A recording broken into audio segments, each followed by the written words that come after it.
The Terrible Warriors continues to exist thanks to Patreon supporters just like you. Find out more about how you can support the show. Visit patreon.com/terriblewarriors, and maybe you'll be joining in on one of our monthly private games. Today on The Terrible Warriors, we take a break from the table game to speak to old friends.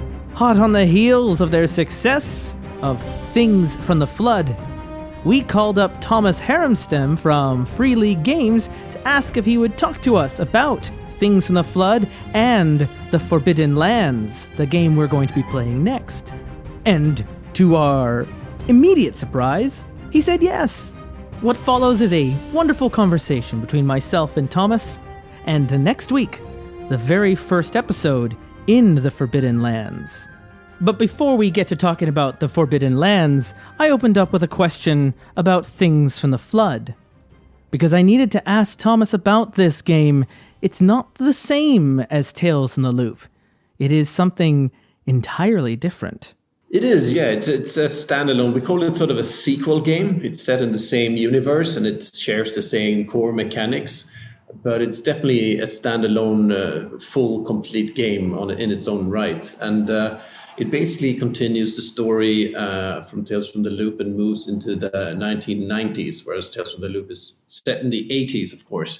And that changes quite a few things. It's also, of course, the world has changed, but also the characters you play are older. So you can actually play the same characters if you want to, being a couple of years older. So instead of young teens, they will be older teens and, of course, struggling with different kinds of issues. You'll still have that those strange machines, robots and stuff going on and mysteries to solve, but the sort of personal stuff that's always also part of Tales from the Loop has a bit of a different flavor in Things from the Flood as the characters are older.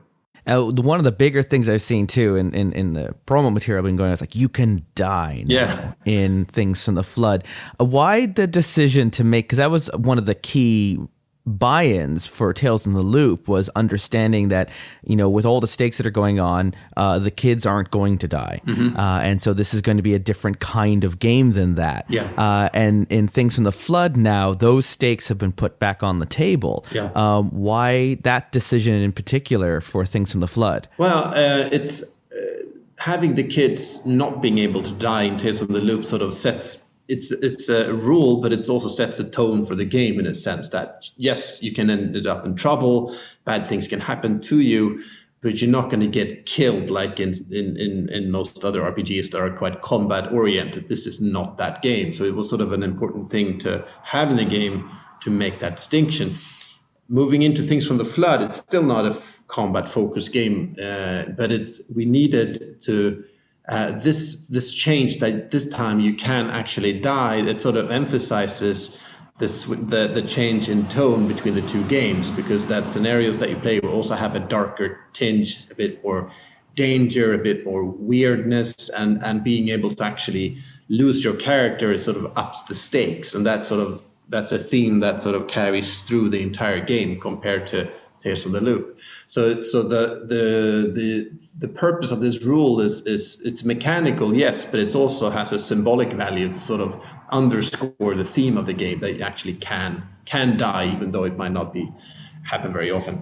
Now, you did answer this last time we talked, but it's to just to reiterate, the characters you make in Tales from the Loop, you can translate into Things from the Flood. They exist in the same universe, just separated by in a different decade. Mm-hmm. That's still in there, right? And did it happen when we talked? There was a plan for a campaign that would stitch both of these together, that you may even play the kids in Tales from the Loop and then follow up with either the same characters or different characters in Things from the Flood?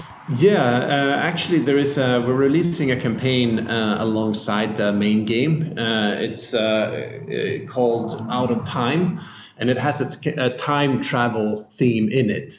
And those scenarios in there are 3 scenarios in this campaign, And they actually tie together the eras of Tales from the Loop and Things from the Flood. The campaign is mainly written for Tales from the Loop, so the core setting is actually in the 80s, but you can use this campaign to play in the 90s as well. So it sort of puts these things together through the use of sort of time travel being the theme. So yeah, that has been done, and that's being released alongside the core game, or at least maybe a little bit later. But I love that. It kind of makes me think of It. Yeah. With the with the two, you got the adults in that case, and then the kids, and they're all kind of, they're the same characters working together over this big plan, separated by time.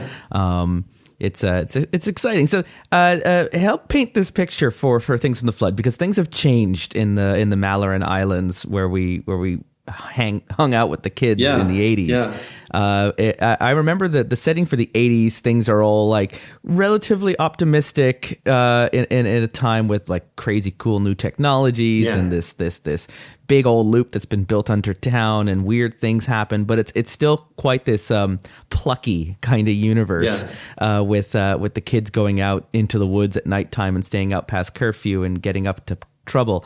But then things changed when in the early 90s the loop got shut down, right? So yeah, I mean, it's a lot of things have happened. I mean, in there are two settings for the game, just like in Tales from the Loop. You have the Swedish setting and then you have a US setting. But in the Swedish setting, the agency that ran it's a government agency that controlled the loop has been shut down, and what has remained of this old machinery and the loop has been handed over to a private corporation that is running things now. And that's sort of a parallel to the change that took place, at least in Sweden, in actual history, the shift from the 80s to the 90s. Early 90s, a lot of this privatization happened, and that brought a lot of change. In many ways, it was the decade when the outside world really came to Sweden, and a lot of companies were privatized. You went from having 2 TV channels that were basically government controlled to have a huge amount of commercial channels on TV, and that's really changed the world in many ways. And that sort of reflected in these 2 games as well.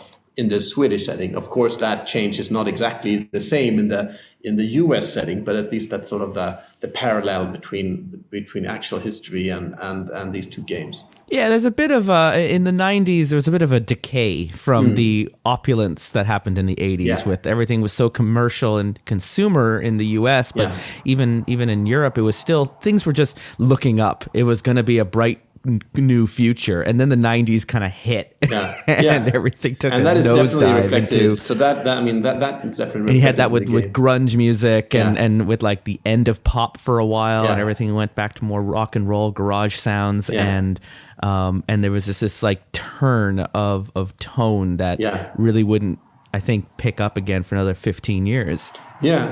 So definitely you have that 80s feel, that the sort of the 80s sort of pop, very sort of colorful style of that sort of, it's a big part of Tales from the Loop, whereas you have in the 90s all the neon colors. And those are kind of gone, and now you have this sort of going into this more introspective, the grunge era and so on. That's a backdrop for Things from the Flood.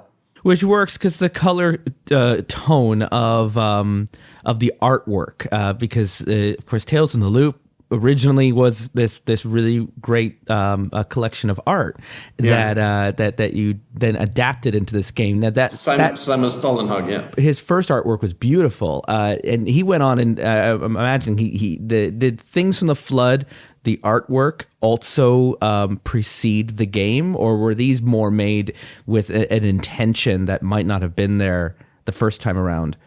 Yeah, I mean, the first, we originally, he sort of made this art and created a universe alongside it. And with the first thing, we actually published an art book first of Tales from the Loop, first in Swedish and then also in English. And that was before the game. The art book came out, I think, 2 years almost before the game. So we sort of actually turned this, because it's not just the art, it's also, the art book also has text, and it's a world, little short stories that so attach to each of the pictures. So we sort of expanded that. Of course, you have to do quite a bit of work to this art book that leaves a lot of things unsaid, which you can do in a book like that, but you have to sort of flesh that out when you turn it into a game setting. But that's basically what we did. And the process was fairly similar for Things from the Flood, because that's a second art book, and that went into the 90s, and that sort of, we used that as the backdrop for the second game as well. So that's really been going on in parallel. So the process was still relatively. I was wondering if Simon had worked more with like an understanding of knowing where that end game was going to be. That this next batch of collection would also be turned into this game world, but it sounds like he just went off and did his own thing, and then you followed up with it anyways, which is great. Yeah, I mean, we've been. He's part of the Freelings. We're working with him, but he's sort of the art and the art book Things from the Flood was actually also. I have to get my dates in order, but yeah, it was released before the Tales from the Loop RPG was released. So actually, both of those art books existed when we designed the first and now the second game. What would be the thing for you as a player that you would be most excited coming from Tales from the Loop and now entering into this new game, or perhaps playing it for the first time? What's that one thing that really hooked you into Things from the Flood that may not have been apparent in Tales from the I keep mixing up Things and Tales. I know it's a tongue twister, but like for me, Tales from the Loop was this great like nostalgic trip and bringing me back to running around in the fields with my brothers growing up in the late 80s, and now. Things from the Flood comes around, and yes, it's a darker tone, and yes, your characters can die, and yes, it's set in the 90s. But what is that thing that you would say for Things from the Flood that might really hook in my players into getting them excited about this world? Because it is a little harder to get someone excited about. It's grim and dark. And it's something that we talked about, that that Tales from the Loop has a very immediate appeal that is sort of and also sort of quite timely in this era after Stranger Things and so on. It's sort of that kids on bikes thing that a lot of people have a nostalgic connection to, and it's a very easy to relate to. Moving into a bit of a darker era the appeal might not be as immediate, but in many ways I think it can be even more sort of interesting to play, because you can sort of explore these darker themes, and you're not sort of, you can move beyond once you did the kids on bikes and you had that fix, and you sort of, I think, we should still play Tales from the Loop. I don't think Things replaces it at all. I think you should play both. But if you once you've sort of graduated, in a sense, I think the next place to go, I think it's a very interesting place to be, is to go into Things from the Flood, to sort of dig deeper in a way. I certainly had a few friends with Tales from the Loop that felt like they originally would play it and then they would hit a ceiling of, this is as much as the game can offer us, because there are certain things that you're asked as players and as game masters to just not put on the table, and not just with death, but in terms of the way the tones work, the way the mysteries and mundane life, and you always have to kind of expect that at the end of the adventure, things are just going to return back to the way they were, and you go back home and no one's going to believe that any of it ever happened. And there's a bit of a cycle to the stories, and that you play that enough and eventually you hit a ceiling in the narrative where you want to go further, to do things that are going to have irreversible consequences. That doesn't really happen by default in Tales from the Loop. And it sounds like that's what Things from the Flood, at least from my impressions of it, flipping through the through the material. I think that's very, very true. I mean, of course, in the sort of immediate sense, the world has changed. So that sort of just progresses the game from Tales from the Loop. But also in the mechanics of Things from the Flood, you get, I mean, just the thing you're mentioning there, the sort of the more permanent change. And one example of that is in the game mechanics themselves. In this game, you get something called scars. So it's not necessarily physical scars, but it can be sort of mental scars that sort of change your character, and you can get them in traumatic experiences, things that happen in the game to give you these scars. So you can actually use them when you play. So that's really sort of taking this theme of permanent change, and it brings it into the game mechanics themselves. So I would definitely agree with that difference. Yeah, that is very exciting. Speaking of another game that you have about a world that creates permanent change, we received about a few weeks ago now. So at the time of this interview, I'm hoping to release it immediately preceding our playthrough of Forbidden Lands. So Forbidden Lands is it really, you told it to me about last time, but after seeing now the materials, I'm holding the book in my hand, this love story to Dungeons and Dragons and that classic role-playing experience that you might have had in the 70s or the 80s, but with a very modern understanding of game design. And how did Forbidden Lands come to be? Because I look at this and it's so fully formed, this world that you've created, the backdrop for the game, but also the artwork in it is all this classic like ink sketching, and the character sheet looks like it's almost hand drawn. And compared to Coriolis and Mutant Year Zero and Tales from the Loop and Things in the Flood, Forbidden Lands is it's not just the setting being nostalgic like in Tales from the Flood, but the aesthetic of the game itself is it feels like this callback to classic role playing games. Why Forbidden Lands? Yeah, I mean, it really is our tribute to classic, old school fantasy game role playing that we have, we did as kids and also as adults, and it's sort of really the way it really is a tribute to that, and also, I mean, it's some of the artists, the main artist that you mentioned, the art there, that's actually one of the starting points of this game. Is that this guy is called Nils Gullikson, and he was the most famous RPG illustrator in the 80s.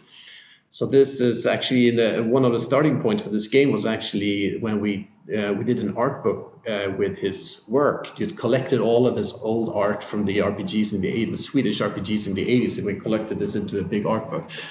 And then we actually got the idea to build a game around this type of art. So now Forbidden Lands actually has mainly his art in it, some old pieces and some new pieces, and also another artist who sort of follows in that same style. But that sort of was one of the starting points.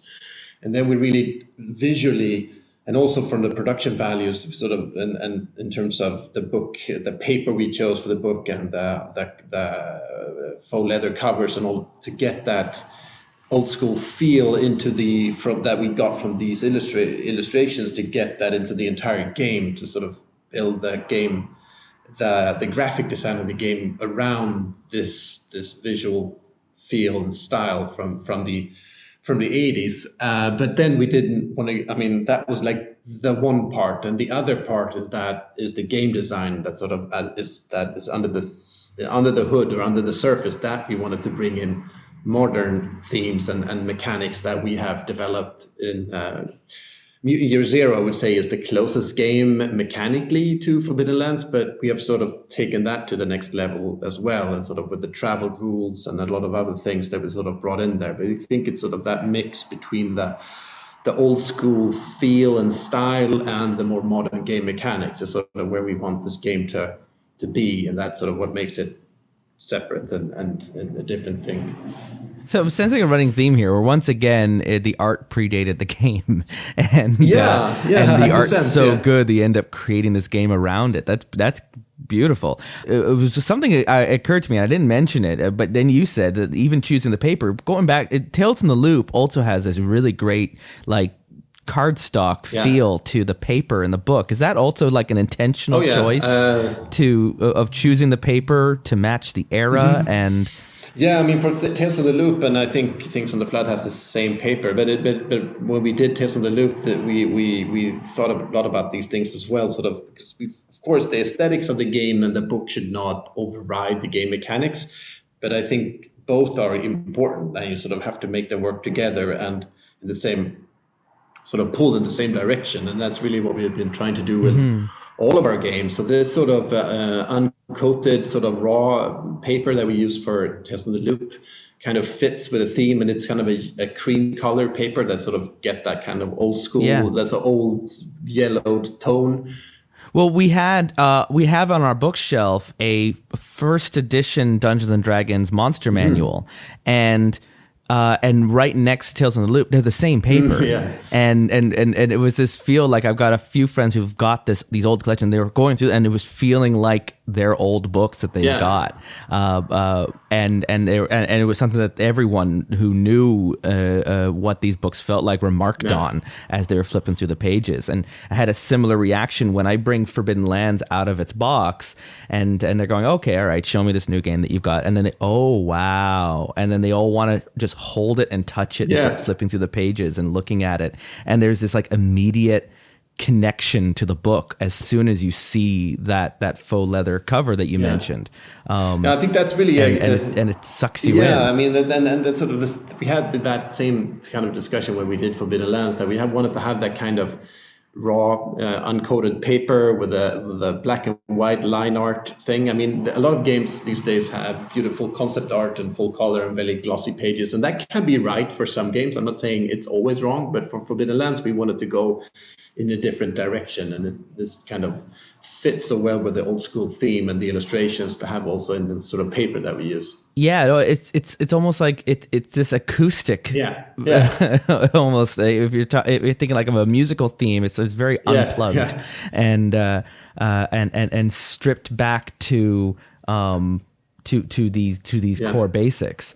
Speaking now to my players, that because this is going to play right before that game, and to people that are just considering Forbidden Lands now, because it's still a very new game.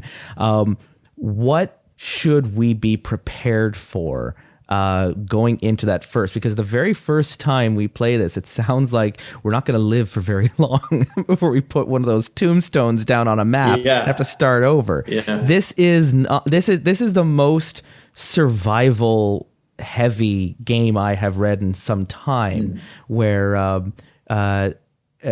mean, it almost feels a little bit like Dark Souls or something like that. With that, be very sure about the kind of combat you're going to be going into before you go in, because if you're not ready, it can go south very quickly. What words of advice or I don't know, threatening omens you might share with our players just before we're about to go into the Forbidden Lands here for the first time? Yeah, I mean, it's definitely a game where, I mean, if Tales from the Loop is a game where you cannot die, that's not this game. Forbidden Lands is on the other end of that scale. I think it's so that's something you should be ready for. It's a sort of, there's definitely room for amazing things, but it's a low fantasy game, and it's quite harsh and gritty, and it's a deadly game. There is just no way around that, and that's part of the theme of this game, that it's life is in the Forbidden Lands is quite cheap, and you won't live forever, and that's sort of for the victories that you do get, you will cherish them all the more, because they will be hard fought, and you will risk death at every turn basically, and even experienced characters, you won't sort of level up and then be completely safe from low-level monsters or anything. Even if you sort of level up and you can get better, but you can still get killed by a chance attack if you're unlucky, and you sort of have to get ready for that. There's definitely sort of, it doesn't mean that it's just up to chance. It's definitely up to you to plan wisely and to fight wisely, but there is that risk of dying is always going to be there. This does feel like a game where, as players, I would recommend start taking notes at the table and don't just rely. If you find a particular creature that you encountered, you learn their weakness, write that weakness down, because this is not a game where you can just go toe to toe evenly all the time, and you want to just because they're going to exploit your weaknesses as much as you should be exploiting theirs, and learn how to run away. Yeah, exactly. I was going to get to mention that too. This is a game where there is no dishonor in running away. You will have to flee at some, and that's just common sense. So don't feel you have to sort of fight to the death every time, because probably you'll be on the losing end of that fight any number of times. If you don't have the silver on you to fight this particular monster, then get out of there, find the right weapon, and then go back, and maybe they'll still be there in a few weeks. And that kind of works in the game as well, in the sense that there is no linear path to follow, and that's the other key thing in this game, is that it's a map-based game. It has quite comprehensive, but not, rules and guidelines for playing exploration type game, a sandbox game where you travel where you want to, explore what you want. And that also means that if you run up to some monster that is just too badass for you to handle, there is always something else to explore. There's always another way to go. It's not you have to pass through this particular point. You can always choose your own path, and that's also very important.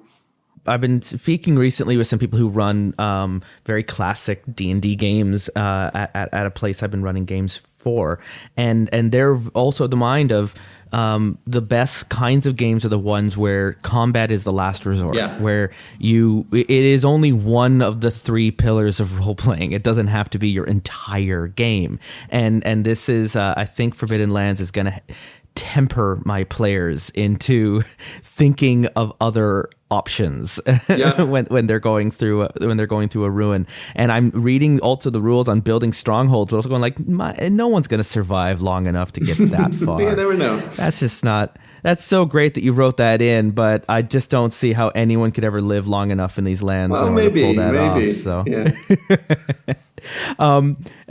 Thomas, thank you for joining me and sharing the stuff about Things from the Flood and Forbidden Lands, which we're very excited to be playing soon. As I asked last time, what is on the horizon for Free League, or are we just focusing right now on these recent releases? For right now, our immediate focus is, Forbidden Lands is out. We're working on an expansion for that, so that's more news to follow on that in a while. Things from the Flood is not yet out. We just received our first reference copies of the game actually to the office here, but we have yet to send it out to the Kickstarter backers, and then after that it would be in stores probably in May. So that's still some way to go on that, of course. But and then we have some other interesting projects in the works as well that I'll have to get back to you on. It's a bit too early to spill. Oh, we'll speak in the summer then. Yeah, that sounds perfect. Yeah. Great.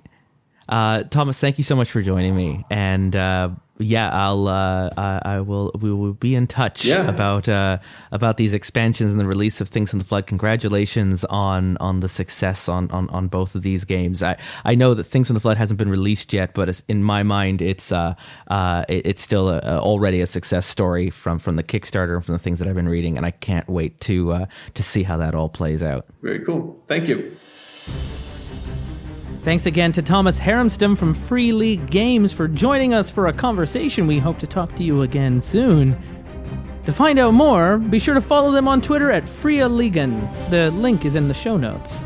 Why don't you follow us on Twitter as well at Dice Warriors? If you haven't already, consider subscribing to the podcast and leaving a review either on iTunes or Stitcher or wherever the hell it is that you get this show from. And as I mentioned, this show would not be possible without the support of our listeners at patreon.com/Terrible Warriors. They gain access to special debrief episodes, private games that we run every month, and postcards sent to them in the mail. Next week, we venture into the Forbidden Lands. How will our adventurers fare? Well, come back to us next week to find out. Right here on the Terrible Warriors.